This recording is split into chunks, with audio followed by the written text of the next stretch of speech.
કે કેપિટલ અને labour intensive parallel આવશે, પણ આઈ થિંક આ બજેટને જોઈને લાગે છે કે લોંગ ટર્મમાં આવશે અને સાથે ઇન્વેસ્ટમેન્ટ રિલેટેડ હોય. સાથે જે નિર્મલા સીતારામન દ્વારા એવું પણ કહેવામાં આવ્યું કે ફિસ્કલ ડેફિસિટ બિલો 2.5% થઈ જશે અરાઉન્ડ 2025 સુધી. તો એ પણ આખું જે સિનેરિયો કહેવામાં આવ્યું છે એના પર એક્સપ્લેનેશન. હું એ વાત સાથે ચોક્કસ સમજ છું કે કેપિટલ ઇન્વેસ્ટમેન્ટ જ્યારે થાય ત્યારે જીડીપી પર ડાયરેક્ટ એનું નેક્સસ છે, પરંતુ over a period of time એ capitalisations ultimately generating a lots of employment. It will take some time, ઘણો સમય લાગે છે એની જાતે. જ્યારે બજેટની જ્યારે વાત કરીએ તો બજેટ ફક્ત એક નાણાકીય વર્ષ પૂરતું નથી હોતું, પરંતુ ઘણી બધી પ્રપોઝલ 2025-2027ની નાણામંત્રીશ્રીએ વાત કરી છે.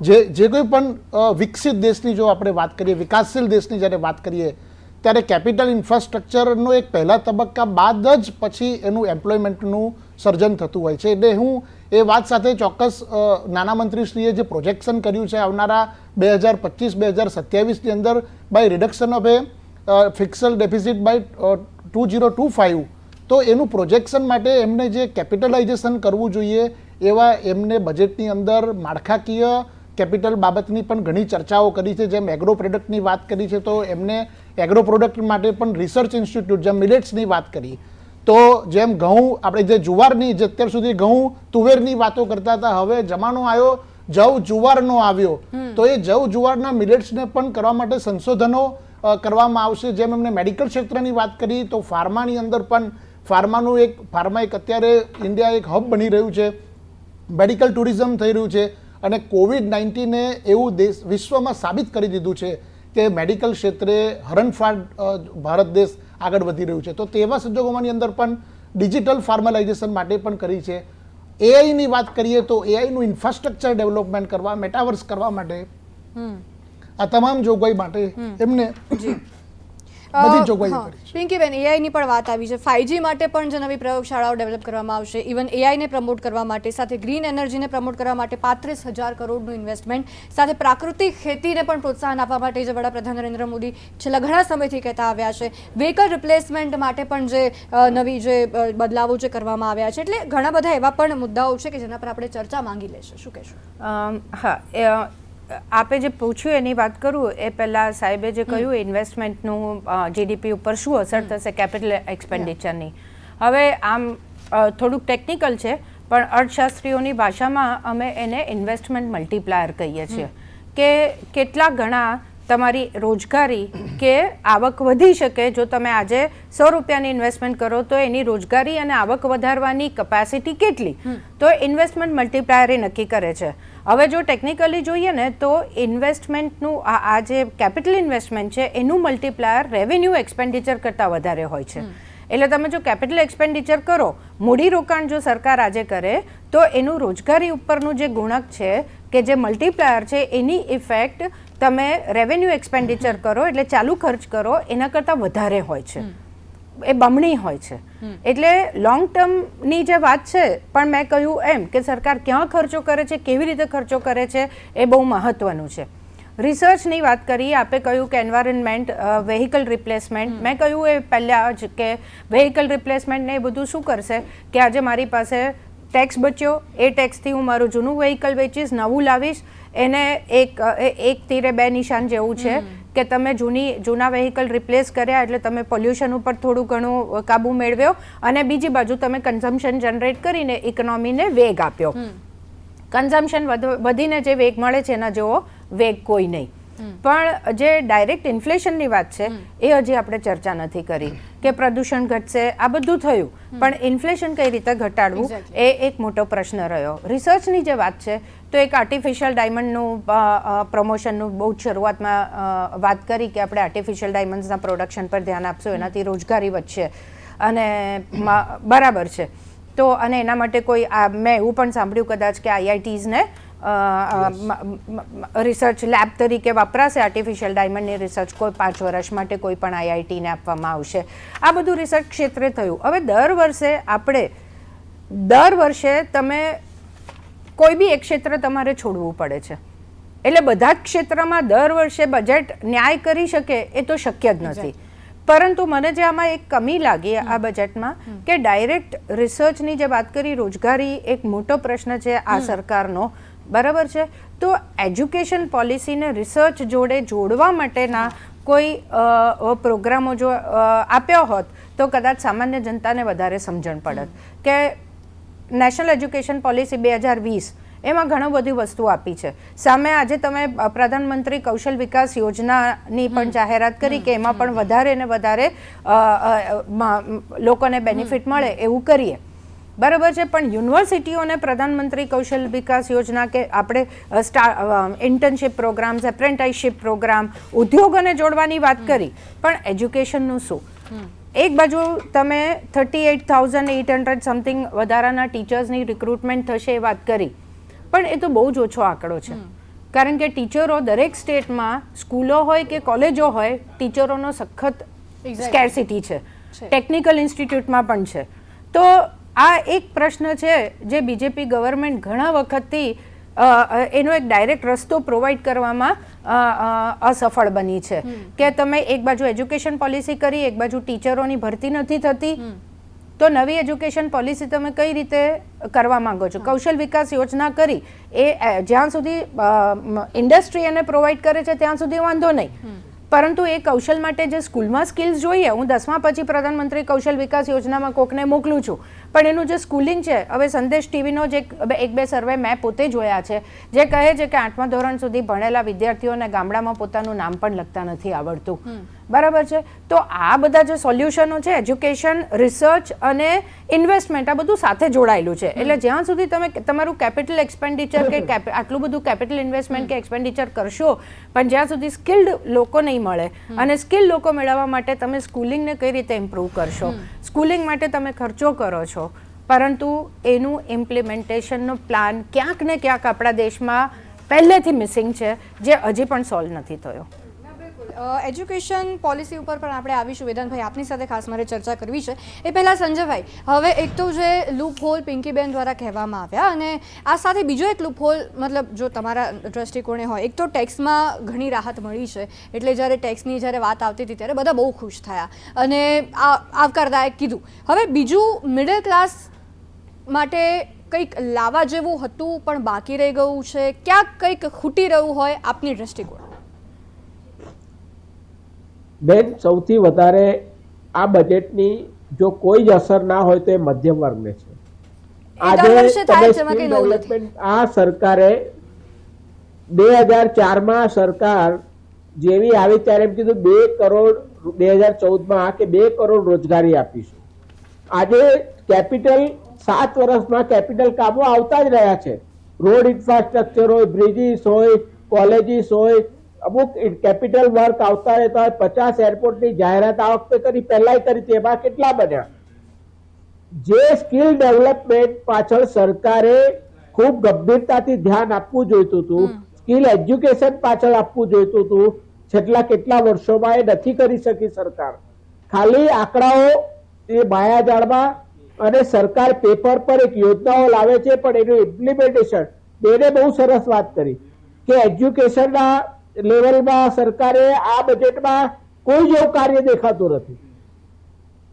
બજેટમાં એજ્યુકેશનમાં નથી, હેલ્થના ક્ષેત્રમાં નથી, કોઈ નવી મિડલ વર્ગને જે સ્પર્શે સીધું એવું કહીને ફાર્મિંગ માટે બી કઈ યોજના છે કે જેથી ફાર્મરને સ્વરોજગારી, ફાર્મર નવી ટેકનોલોજી, નવું ડેવલપમેન્ટ એમાં લાવી શકે એવી કઈ ફાર્મરની ટેકનોલોજી કે પ્રોગ્રામો સરકાર પાસે છે?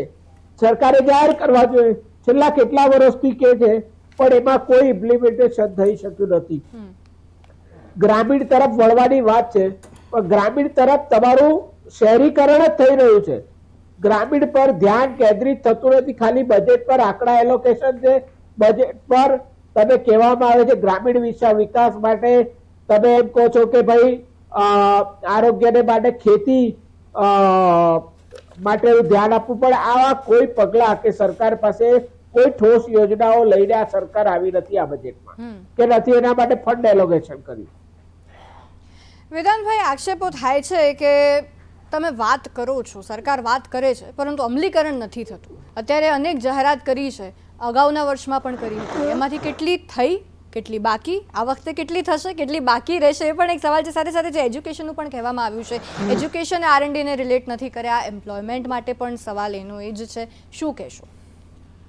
હું જે પિંકીબેને એમના પ્રીવિયસમાં કીધું કે એક બજેટ છે જે અપેક્ષા ધરાવે છે પૂરો દેશ. હવે અપેક્ષાના વર્ગ બે છે, એક સામાન્ય વ્યક્તિ છે અને ધંધાદાયી વ્યક્તિઓ છે. દરેક બજેટ જે રીતે પિંકીબેને કીધું કે એ દરેકની અપેક્ષાને પહોંચી નથી વળવાનું, જે આપે બી આવકાર્યું. હવે જ્યારે આપણે વાત કરીએ છીએ કે દરેક બજેટમાં પોલિસીસ અને નવી સ્કીમ્સ લાવવામાં આવે છે, તો દરેક બજેટમાં હવે આ બજેટમાં જે આપણે રીતે વાત કરી કે બજેટ પાર્ટ એ અને પાર્ટ બીમાં હોય છે. જે પાર્ટ એની જે મેં વિશેષ રૂપે વાત કરી કે સપ્તઋષિના 7 ગાઈડિંગ ફેક્ટર્સ પર સરકાર આ બજેટ પ્રસ્તુત કર્યું છે, અને પાર્ટ બી જે છે જેના પર ટેક્સના વક્તાએ બી વાત કરી. એટલે આ બજેટ 110% રૂપે ધંધાકારી વ્યક્તિ માટે અને મધ્યમ વર્ગ માટે લાભદાયી છે, કારણ કે એમના ઇન્ડિવિજ્યુઅલ સ્લેબ રેટ્સ વધ્યા છે. જ્યારે ધંધાકીયની વ્યક્તિની વાત કરું તો 44 ADની અંદર જે લિમિટ 2 કરોડ હતી એને વધારીને 3 કરોડ કરવામાં આવી છે, જે MSME સેક્ટરને ધ્યાનમાં લઈને કરવામાં આવી છે. પ્રોફેશનલ્સ જેની લિમિટ 50 લાખ હતી એને વધારીને 75 લાખ કરવામાં આવી છે, તો એ બી લાભદાયી છે. તદ ઉપરાંત જે પર્સનલ લેવલમાં સરકારે કીધું કે એમને 5 મેજર ફેક્ટર્સ ધ્યાનમાં રાખ્યા છે, જેની અંદર રિબેટ વધારી છે, સ્લેબ રેટ્સમાં ચેન્જ કરવામાં આવ્યા છે, સ્ટેન્ડર્ડ ડિડક્શન જે મળે છે એની લિમિટ બી ઇન્ક્રીઝ કરવામાં આવી છે, જે સરચાર્જ છે એને બી ઘટાડવામાં આવ્યું છે, અને જે પેન્શનર અને નોન ગવર્મેન્ટ એમ્પ્લોઈઝ માટે બી જે બેનિફિટ્સ છે એ બી વધારવામાં આવ્યા છે. કેપિટલ ગેઇનની બી જે વાત કરી અમારા ટેક્સ વક્તાએ, એ બી ઇન્ડિકેટ કરે છે કે મધ્યમ વર્ગ માટે આ બજેટ 100% રૂપે બેનિફિશિયલ છે. જ્યારે બિઝનેસ પર્સપેક્ટિવથી આપણે વાત કરીએ છીએ ત્યારે એની અંદર જે ડાયરેક્ટ ટેક્સની અંદર મેજર ફોકસ સરકારનો એ છે કે કમ્પ્લાયન્સીસને ઇઝી અને સ્મૂથ કરવા માંગે છે. જે આપણે જોતા હોઈશું કે અવારનવાર ઘણા ચેન્જીસ વેબસાઇટમાં અને પ્રોસેસમાં કરવામાં આવે છે. ધ અલ્ટિમેટ ગોલ એ છે કે બધી પ્રોસેસ સ્મૂથ અને ઇઝીલી એક્સેસિબલ રહે. હવે જે રીતે ફાઇનાન્સ મિનિસ્ટરે જણાવ્યું કે ઇન્કમ ટેક્સ જે પ્રોસેસ થયા એ 6.5 કરોડ રિટર્ન પ્રોસેસ થયા છે લાસ્ટ યરમાં, અને એમાંથી 45% રિટર્ન તો એવા છે કે જે વિધિન 24 અવર્સ પ્રોસેસ કરવામાં આવ્યા છે. આ બધી વસ્તુ 100% એવું ઇન્ડિકેટ કરે છે કે government is working towards growth and making the process very smooth and easy for the people, જે જૂના ભૂતકાળમાં અથવા જૂની સરકારમાં જોવા આપણને મળ્યું નથી. હવે કોઓપરેટિવ સેક્ટર જેની મિનિસ્ટ્રી અલગથી બનાવવામાં આવી છે તેના માટે બી ટેક્સનો દર ઘટાડવામાં આવ્યો છે, જે સેક્શન 115 BABની કમ્પેરિઝનમાં કરવામાં આવ્યો છે. સુગર કોઓપરેટિવ માટે બી લાભ લાવવામાં આવ્યા છે. કેશ ડિપોઝિટની લિમિટ બી વધારવામાં આવી છે. TDS ડિડક્શનની લિમિટ્સ બી વધારવામાં આવી છે. તો આ બધી વસ્તુ જે છે એ 100% ઇન્ડિકેટ કરે છે કે સરકાર સામાન્ય વર્ગ અને બિઝનેસ વર્ગને ધ્યાનમાં લઈને એમને જેટલા બેનિફિટ્સ પાસ ઓન કરી શકે તેના પર ધ્યાન કેન્દ્રિત કરી રહી છે. હવે વાત છે કે જે પોલિસીઝ ને બધું ઇમ્પ્લિમેન્ટ થાય છે, એટલે આંકડા દર્શાવે છે કે પોલિસીઝ જે ઇમ્પ્લિમેન્ટ કરવામાં આવી છે એના રિઝલ્ટ્સ બી આઉટકમ સ્વરૂપે આવે છે. આપ સૌ જાણતા હશો કે સરકારે જૂના કેટલા એવા કાયદા અને પ્રોવિઝન્સ હતા જે રિવીલ કર્યા છે જેથી ઇઝ ઓફ ડુઈંગ બિઝનેસ વધે. મેં સ્ટાર્ટઅપ્સની જેવી રીતે વાત કરી કે એ અત્યારે આપણે ગ્લોબલ લેવલે 3rd નંબર પર ઊભા છીએ, અને ઇનોવેશનની વાત કરીએ તો 2nd નંબર પર આપણે રેન્કિંગ કરીએ છીએ, બરાબર. એની સિવાય તદુપરાંત મેડમે વાત કરી કે મોબાઈલ મેન્યુફેક્ચરિંગ ને એ બધું બી આપણું એક હાઈ સ્પીડે ઇન્ડિયામાં ગ્રો થઈ રહ્યું છે.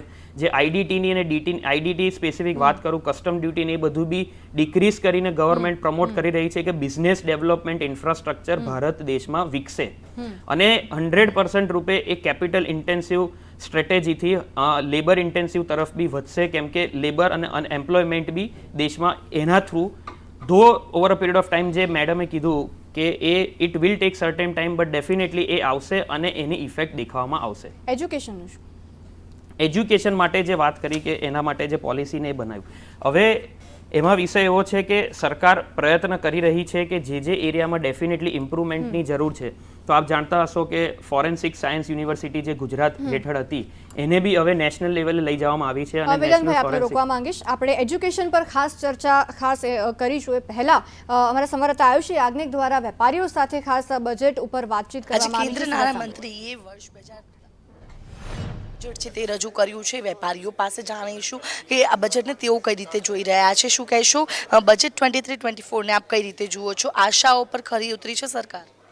રિયલીમાં આશા ઉપર સરકાર બહુ ખરી ઉતરી છે કે આવું બજેટ કોઈ હિન્દુસ્તાનની અંદર આવું એક્સપેક્ટેશન કર્યું જ નહોતું કે આવું બજેટ આટલું સારું આપશે. અને બધા મહિલાઓને અને પ્લસ સિનિયર સિટીઝનથી લઈને અને વેપારી વર્ગને પણ સમાઈ લીધા. જે ટેક્સ જે 7 લાખનું જે કર્યું છે, એક્ઝેમ્પશન આપ્યું છે, એ રિયલીમાં આવકારદાયક છે અને એનાથી બિઝનેસમાં ગ્રોથ વધશે. અને જીએસટી જે રીતે આ ગ્રોથ કરી રહ્યું છે અને આગળ હિન્દુસ્તાન નું નામ રોશન થશે એવું અમને દેખાઈ રહ્યું છે. અને વેપારી પણ અમને સરકારથી અમે બધા ખુશ છીએ. બિલકુલ, આપણી સાથે કાપડના વેપારી પણ છે. કઈ રીતે જુઓ છો બજેટને? કારણ કે અનેક સૂચનો પણ આપના દ્વારા કરવામાં આવ્યા હતા. સરકાર ખરી ઉતરી છે આપની આશા અપેક્ષાઓ પર? હાલમાં જે બજેટ રજૂ થયું છે એ મારા જીવનભરની અંદર સૌથી સારામાં સારું બજેટ હું કહી શકું. કારણ કે સરકારશ્રીએ તમામ વર્ગને તમામ જ્ઞાતિઓને આની અંદર આવરી લીધી છે. અને જનધન યોજનાના દ્વારા દરેક લોકોને ડાયરેક્ટ પૈસા મળતા થયા છે. સરકારની સ્કીમો જે છે એ પણ સક્સેસફુલ છે અને સર્વત્ર આની અંદર આનંદ છે. ઇન્કમટેક્સથી લઈને સિનિયર સિટીઝનથી લઈને મહિલાઓ, સરકારી કર્મચારીઓ અને ઇન્ડસ્ટ્રી માટે આ બજેટ બહુ સારું ગણાય. કારણ કે આનાથી ખરીદ શક્તિ વધવાની છે અને ખરીદ શક્તિ વધે તો ઓટોમેટિક ઇન્ડસ્ટ્રીને લાભ થાય છે અને આનાથી સરકારને પણ લાભ થશે ટેક્સેશનમાં. અને જીડીપી જે છે એ ડબલ ડિજિટ ક્રોસ કરે તો નવાઈની વાત નહીં. અચ્છા, ઇન્કમટેક્સ પર જે છૂટછાટ આપવામાં આવી છે તેને આપ કઈ રીતે જુઓ છો? ઇન્કમટેક્સની અંદર પણ મિડલ ક્લાસને ખાસ આની અંદર છૂટછાટ આપી છે અને હું ચોક્કસ એના માટે હું સરકારને સલામ કરું છું કે ભાઈ મિડલ ક્લાસનું પૂરેપૂરું આની અંદર ધ્યાન રાખવામાં આવ્યું છે. અને મિડલ ક્લાસ જે છે એ પોતાના કમાયેલા પૈસા પોતાના પ્રસંગોમાં શાંતિથી વાપરી શકે અને એમને કોઈ પણ જાતનો ટેક્સ ભરવાનો રહેતો નથી 7 લાખ રૂપિયા સુધી. તો આ ચોક્કસ સરકારશ્રીએ ઇન્કમટેક્સની અંદર આ જે થોડા બી ફેરફાર કર્યા છે એ યોગ્ય છે. અને આ બાબતે આ બજેટની અંદર પણ અમને ચોક્કસ એવું વિશ્વાસ છે કે આ બજેટથી સર્વત્ર ભારતની અંદર દરેક જ્ઞાતિના લોકોને, દરેક બાળકોથી લઈને સિનિયર સિટીઝન અને મહિલાઓને પણ આની અંદર લાભ થવાનો છે એવું ચોક્કસ જણાય છે. બિલકુલ, તો જે રીતે સરકાર છે તે આ બજેટ પર ખરી ઉતરી છે તેવું વેપારીઓનું કહેવું છે. અને જે આશા હતી, જે અપેક્ષાઓ હતી તે જ મુજબ આ વર્ષનું જે બજેટ છે તે નાણામંત્રી દ્વારા જાહેર કરવામાં આવ્યું છે. કેમેરા પર્સન સંદીપ રાઠોડ સાથે આયુષી યાજ્ઞિક, સંદેશ ન્યૂઝ, અમદાવાદ. તેમાં ખાસ કરીને યુવા જે નોકરિયાત વર્ગ છે તેઓમાં ખુશી જોવા મળી રહી છે. કારણ કે જે ટેક્સની જે પહેલાં જે રૂપિયા ભરવાતા હવે તેની બજેટ થશે ને તેનો વપરાશ થઈ શકે તેના લઈને જે યુવા વર્ગ છે તેમાં ખુશી જોવા મળી રહી છે. કેમેરા પર્સન ભૂષણ ચૌધરી સાથે મનીષ પરમાર, સંદેશ ન્યૂઝ, સુરત. એટલે ખાસ કરીને હવે બચત વધુ થશે, કન્ઝમ્પશન વધુ થશે, તેના માટે હાલ તો અનેક વર્ગ ખુશ જોવા મળી રહ્યા છે. વેપારીઓ માટે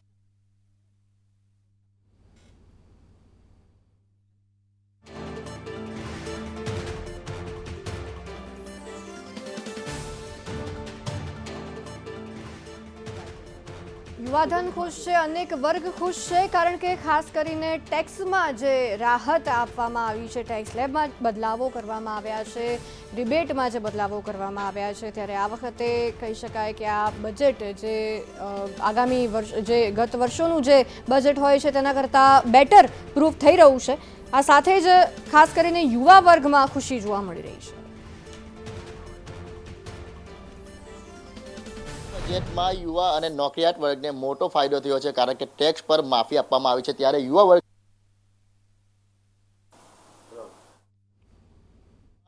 અને નોકરિયાત વર્ગને મોટો ફાયદો થયો છે. કારણ કે ટેક્સ પર માફી આપવામાં આવી છે ત્યારે યુવા વર્ગ છે આપણી સાથે, તેમની સાથે વાત કરવાનો પ્રયાસ કર્યો. બજેટમાં ખાસ યુવા વર્ગને, નોકરિયાત વર્ગને ધ્યાન આપવામાં શું કહેશો? સૌપ્રથમ તો આજે નાણાકીય વર્ષ 2022-23 માટે આપણા કેન્દ્રીય નાણામંત્રી નિર્મલા સીતારમણ મેડમ દ્વારા જે બજેટ રજૂ કરવામાં આવ્યું છે તેમાં ક્યાંક ને ક્યાંક મોદી સાહેબનું યુવાઓને રોજગારનું જે વિઝન હતું એની સાથે સાથે યુવાઓ બચત પણ કરે આ મુદ્દાને ધ્યાનમાં લેવામાં આવ્યો છે, જેથી કરીને જે અત્યાર સુધી 5 લાખ વાર્ષિક આવક પર જે ટેક્સેશન રાહતની સ્લેબ હતી એ વધારીને હવે 7 લાખ કરવામાં આવી છે. તો હવે પછીનો જે બેનિફિટ થવાનો છે કે તમારી ઇન્કમ, કારણ કે આજે 30-40 હજાર પગારવાળી વ્યક્તિ પાસે કોઈ સેવિંગના નામે કંઈ પૈસા બચે બહુ ઓછી મોંઘવારીના કારણે બન્યું છે, જેથી કરીને હવે જે એમની ઇન્કમ ટેક્સ 50-60 હજાર સુધી કમાતા છે એ લોકો પોતાના નામે થોડી સેવિંગ કરી શકશે. એનાથી આવનારી પેઢી માટે અને પોતાના ફ્યુચર માટે પણ ઘણી રાહત થવાની છે, જે ખૂબ જ સરાહનીય કામ છે અને દિલથી નિર્મલા સીતારમણ મેડમનો અમે આભાર માનીએ છીએ. તમે શું કહેશો, રાહત આપવામાં આવી છે, તમે એક મહિલા? સેન્ટ્રલ ગવર્મેન્ટ દ્વારા જે નિર્ણય લેવામાં આવ્યો છે ખૂબ જ સારો છે કે 5 લાખ સુધીની જે ઇન્કમ ભરવાની, જે ટેક્સ ભરવાનો હતો એ વધારીને 7 લાખ કર્યો છે, કે જેનાથી સીધો ફાયદો મધ્યમ વર્ગના લોકોને થાય છે, અમારી જેવા નોકરિયાત લોકોને થાય છે કે એમના વાર્ષિક જે બજેટ છે એમાં તો ફેરફાર કરી શકે છે, સેવિંગ વધારી શકે છે, એમના જે ખર્ચા છે જેમાં સંકોચ રાખતા હતા તે વધારીને એ પોતાના મનથી મતલબ કામ કે એવું કરી શકે છે. એ માટે હું સેન્ટ્રલ ગવર્મેન્ટનો ખૂબ જ આભાર માનું છું. તમે શું કહેશો, ટેક્સમાં જે વધારો કરવામાં શું કહેશો? સેન્ટ્રલ ગવર્મેન્ટે જે નિર્ણય લીધો છે 5 લાખથી 7 લાખનું કર્યું છે બધા ટેક્સમાં, તો એ ગૃહિણીઓ માટે પણ સારા સમાચાર છે. જે ગૃહિણી નોકરી કરે છે તેના માટે ખૂબ સારા સમાચાર છે, કારણ તે બધા સેવિંગ કરી શકશે, બચત કરી શકે કે ફ્યુચરમાં કામ આવે. તમે શું કહેશો, જે રીતના ટેક્સમાં જે રાહત આપવામાં આવી છે? જે સેન્ટ્રલ ગવર્મેન્ટ દ્વારા જે આ બજેટ જાહેર કરવામાં આવ્યું છે અને જે 5 લાખથી 7 લાખનું ટેક્સ કરવામાં આવ્યો છે, જેના કારણે મધ્યમ વર્ગના લોકોને ખૂબ જ ફાયદો થવાનો છે, કારણ કે જે સેવિંગ તે પહેલાં ઓછી કરી શકતા હતા તે અત્યારે વધારીને 7 લાખ સુધીનું ટેક્સ નથી ભરવાનો, એટલે વધારે કરી શકશે. જી બિલકુલ. અન્ય જે યુવા વર્ગ છે તેમને શું કહેશો, ટેક્સના સ્લેબમાં જે વધારો કરવામાં આવ્યો છે કેટલો ફાયદો? સરકારશ્રી દ્વારા આજે જે બજેટની જાહેરાત, કેન્દ્રીય બજેટની જાહેરાત કરવામાં આવી છે એમાં ટેક્સ સ્લેબ વધારી ને 5 લાખથી વધી અને 7 લાખ સુધીનો કર્યો છે. એનાથી નોકરિયાત તેમજ મધ્યમ વર્ગને ઘણો ફાયદો થવાનો છે. સાથે સાથે નિર્મલા સીતારમણજી દ્વારા જે પ્રધાનમંત્રી કૌશલ્ય વિકાસ યોજનાનું જે જાહેરાત કરવામાં આવી છે કે લંબાવી ને 3 વર્ષની અવધિ કરી, તો એમાં જે સ્કિલ લેબર જેમાં ઉદ્યોગમાં જરૂરી છે એ લોકોને રોજગારીની નવી તકો ઊભી થશે અને સ્કિલ ડેવલપમેન્ટ માટે ખૂબ જ ઘણી સરાહનીય જાહેરાત કરી છે. એના માટે હું સરકારશ્રીનો આભાર માનું છું. બિલકુલ. જે ટેક્સના જે સ્લેબમાં છે તે વધારો કરવામાં આવે છે તેમાં ખાસ કરીને યુવા જે નોકરિયાત વર્ગ છે તેઓમાં ખુશી જોવા મળી રહી છે, કારણ કે જે ટેક્સની જે પહેલાં જે રૂપિયા ભરવાતા હવે તેની બચત થશે ને તેનો વપરાશ થઈ શકે, તેના લઈને જે યુવા વર્ગ છે તેમાં ખુશી જોવા મળી રહી છે. કેમેરા પર્સન ભૂષણ ચૌધરી સાથે મનીષ પરમાર, સંદેશ ન્યૂઝ, સુરત.